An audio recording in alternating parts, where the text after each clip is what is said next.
নমস্কার বন্ধুরা, শ্রাবণী রান্নাঘরে আপনাদের সবাইকে স্বাগত জানিয়ে আমি আবারও একটা রান্নার ভিডিও নিয়ে আপনাদের সামনে চলে এসেছি। আজকে আমি আপনাদের কাঁঠাল দিয়ে একটা অসাধারণ রেসিপি বানিয়ে দেখাবো। আশা করি আপনাদের ভালো লাগবে। তার জন্য কিন্তু আমার পুরো ভিডিওটা আপনাদের দেখতে হবে, আর কেমন হয়েছে সেটা কিন্তু কমেন্ট করে জানাতে হবে। তাহলে চলুন এই কাঁঠাল দিয়ে আমি কি বানাই সেটা আপনারা একবার দেখে নিন। কাঁঠালের এই রেসিপিটা বানানোর জন্য প্রথমে আমি গ্যাসটা অন করে একটা কড়া বসিয়ে দিয়েছি। এইবারে আমি কড়ার মধ্যে দিয়ে দেব জল। এখানে আমি বাটি মেপে প্রায় 3 বাটি জল দেব। দেখুন, ছোট বাটি 3 বাটি আমি এখানে জল দিলাম। দিয়ে এবারে জলটাকে একটু হালকা গরম করে নেব। জলটা আমার এখানে হালকা গরম হয়ে গেছে। এইবারে আমি এই জলের মধ্যে দিয়ে দেব গুঁড়ো দুধ। এখানে আমি 1 বাটি পরিমাণে গুঁড়ো দুধ রেখেছি, সেই গুঁড়ো দুধটা আমি জলের মধ্যে দিয়ে দিলাম। দিয়ে এবারে খুব ভালোভাবে জলের সঙ্গে মিশিয়ে নিতে হবে, যেন কোনো রকম দলা না থাকে, কোনো রকম দানা দানা যাতে না থাকে। একটু ভালোভাবে দুধটাকে মিশিয়ে নিতে হবে। দুধটা আমি এখানে খুব ভালোভাবে মিশিয়ে নিয়েছি। দেখুন, দুধের মধ্যে কিন্তু আর কোনো রকম দানা দানা নেই। এইবারে আমি এর মধ্যে দিয়ে দেব চিনি। এখানে আমি 50 গ্রাম মতো চিনি রেখেছি, সেই চিনিটা কিন্তু দুধের মধ্যে দিয়ে দিলাম। আর আমি এর মধ্যে দিয়ে দেব এলাচ গুঁড়ো। এখানে আমি হাফ চামচ মতো এলাচ গুঁড়ো দিয়ে দিলাম। দিয়ে এবারে খুব ভালোভাবে একটু রান্না হতে দেব, যাতে চিনিটা খুব ভালোভাবে গলে যায়। চিনিটা দিয়ে আমি এইভাবে বেশ কিছুক্ষণ রান্না হতে দিয়েছিলাম। দেখুন, চিনিটা কিন্তু আমার একদম গলে গেছে।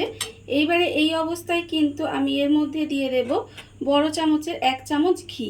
ঘিটা আমার বসা আছে, তাই আমি এখানে 1 চামচ ঘি দিলাম। ঘিটা যদি গলা হতো তাহলে কিন্তু 2 চামচ ঘি দিতে হতো। এবারে ঘিটা দিয়ে খুব ভালোভাবে ঘিটা মিশিয়ে দিতে হবে। ঘিটা আমার এখানে খুব ভালোভাবে মিশে গেছে। এইবারে আমি এর মধ্যে দিয়ে দেব একদম অল্প সামান্য একটু ফুড কালার। এটা কিন্তু অপশনাল, আপনারা চাইলে এই ফুড কালারটা দিতেও পারেন, আবার নাও দিতে পারেন। দিলে দেখতে সুন্দর হবে, সেই জন্য আমি এখানে অল্প সামান্য একটু ফুড কালার দিয়েছি। দিয়ে ফুড কালারটাও কিন্তু খুব ভালোভাবে মিশিয়ে নিতে হবে। ফুড কালারটা আমি এখানে খুব ভালোভাবে মিশিয়ে নিয়েছি। এইবারে আমি এখানে রেখেছি মুড়ি গুঁড়ো করে। এখানে আমি মুড়ি গুঁড়ো রেখেছি, সেই মুড়ি গুঁড়োটা কিন্তু আমি এর মধ্যে অল্প অল্প দেব।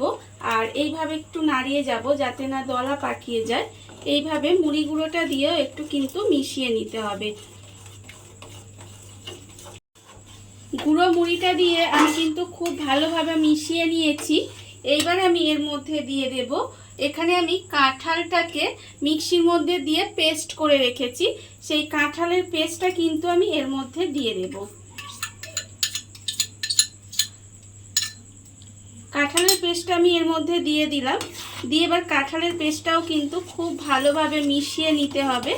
আর গ্যাসটা কিন্তু এই সময় লোতে রাখতে হবে, গ্যাসটা কিন্তু জোরে দিলে হবে না, তাহলে কিন্তু তলায় লেগে যেতে পারে। এইভাবে একটু সময় নিয়ে কিন্তু একটু রান্না করে নিতে হবে। কাঁঠালটা দিয়ে এইভাবে একটু সময় নিয়ে নেড়ে নেড়ে কিন্তু এরকম একটু ঘন করে নিতে হবে। দেখুন, একেবারে একটু এরকম শুকনো শুকনো হয়ে যাবে, এরকম কিন্তু করে নিতে হবে। আর যখন হয়ে যাবে তখন কিন্তু দেখতেই পাচ্ছেন যে কড়া থেকে কিন্তু উঠে আসছে।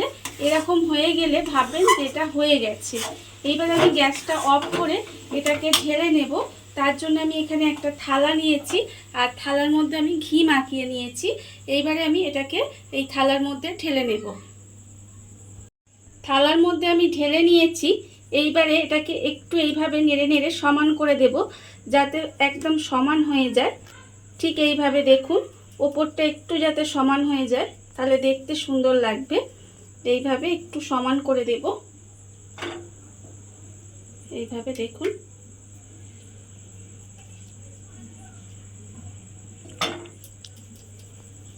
এইভাবে সমান করে দিতে হবে।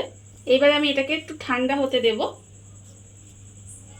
দেখুন আপনারা, এটা আমি কিন্তু ঠান্ডা করে নিয়েছি। আর এটা কিন্তু জমে গেছে, বাইরে রাখলেই কিন্তু এটা ঠান্ডা হয়ে জমে যাবে। আর আপনাদের হাতে যদি সময় কম থাকে তাহলে ফ্রিজের মধ্যে রেখেও এটা জমিয়ে নিতে পারেন। এইবারে আমি এটাকে ছুরি দিয়ে কেটে নেব এইভাবে।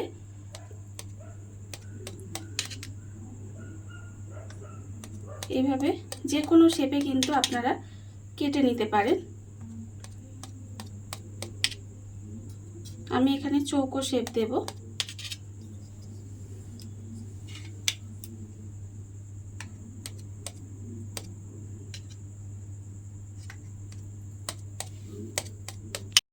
দেখুন আপনারা, আমি কিন্তু চৌকো চৌকো পিস করে কেটে তুলে নিয়েছি প্লেটের মধ্যে। দেখতেই পাচ্ছেন দেখতে কতটা সুন্দর হয়েছে।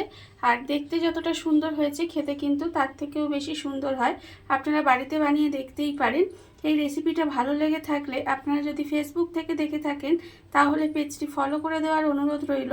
আর যদি ইউটিউব থেকে দেখে থাকেন তাহলে চ্যানেলটি সাবস্ক্রাইব করে নেওয়ার অনুরোধ রইল। তাহলে চলুন, ভিডিওটা আমি এখানেই শেষ করছি।